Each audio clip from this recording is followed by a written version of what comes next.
Easter जो है ये एक, और ये बुद्ध परस्त लोग इंग्लैंड में रहते थे और इश्तार देवी की परस्तश करते थे, और ये बाहर की देवी थी और इसको अस्तारात भी कहते हैं। बाइबल में इसका बहुत ज़्यादा जिक्र है, और इसके नर का नाम जो है वो बाल है। और कैथोलिक लोगों ने इस लफ्ज़ को ईद पाशका का नाम दिया, लेकिन हम लोग इसे ईद क़यामत मसीह कहते हैं। हालेलुया। और आज हम मसीह के जी उठने की ईद मना रहे हैं। Hallelujah, hallelujah. बोलो यीशु जिंदा हो गया। मेरे साथ आप हवाला निकालें, लुका तबीब की मार्फत लिखी गई अंजील से हम देखेंगे।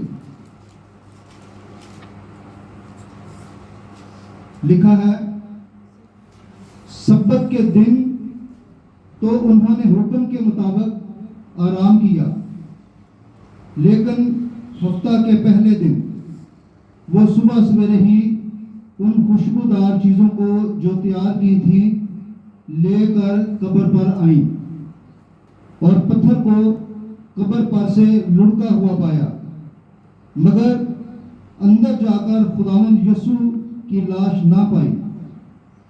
और ऐसा हुआ कि जब वो इस लाख पोशाक पहने उनके पास आ खड़े हुए, जब वो डर गई और अपने सर जमीन पर झुकाए, तो उन्होंने उनसे कहा कि जिंदा को मुर्दों में क्यों ढूंढती हो, वो यहाँ नहीं बल्कि जी उठा है। याद करो कि जब वो गलील में था तो उसने तुमसे कहा था, जरूर है कि इब्ने आदम गुनाहगारों के हाथ में हवाला किया जाए और मसलूब हो और तीसरे दिन जी उठे। उसकी बातें उन्हें याद आई, और कब्र से लौटकर उन्होंने उन 11 और बाकी सब लोगों को इन सब बातों की खबर दी। कलाम मुकद्दस के पढ़े और सुने जाने पर खुदावंद की बरकत हो। सब्बत के दिन तो उन्होंने आराम किया, क्योंकि सब्बत का मतलब है आराम करना, यानी हफ्ते वाले दिन। यहूदी लोग जो हैं वो हफ्ते वाले दिन को सब्बत का दिन कहते हैं और इसको सबत मानते हैं, लेकिन हफ्ते के पहले दिन यानी इतवार के दिन यहूदी कैलेंडर के मुताबिक हफ्ते का पहला दिन जो है वो इतवार का दिन है। इसलिए पूरी दुनिया में संडे को ही रेजरेक्शन डे मनाया जाता है। उस दौर में रवायत के मुताबिक सुबह सवेरे पो पढ़ते ही, मत्ती की इंजील में सुबह सवेरे की बजाय पो पढ़ते लिखा हुआ है,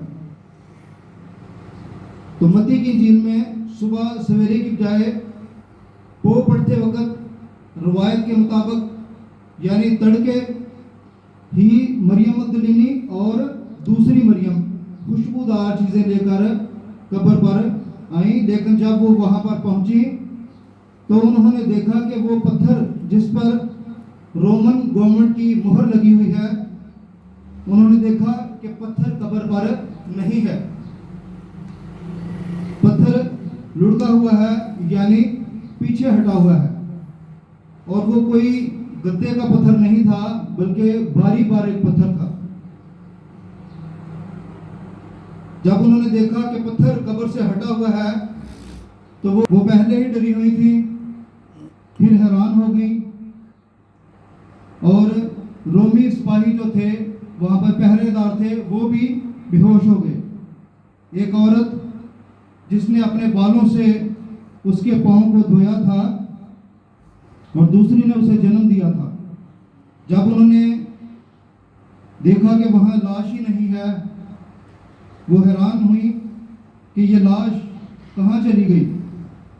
लेकिन खुदा के कलाम में यिर्मयाह नबी के सहीफे में लिखा है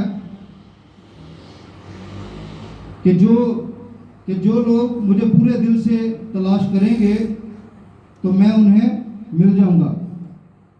वो परेशान थी कि हमारा मुनज्जी कहाँ गया, कि अचानक फरिश्ते आए और उन्होंने कहा कि तुम जिंदा को मुर्दों में क्यों ढूंढती हो।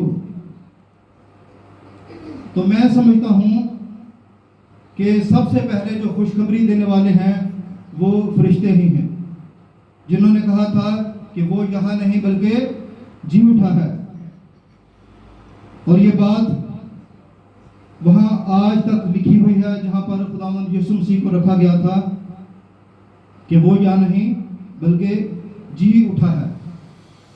और अजीजों, ऐसे पहले कभी नहीं हुआ था।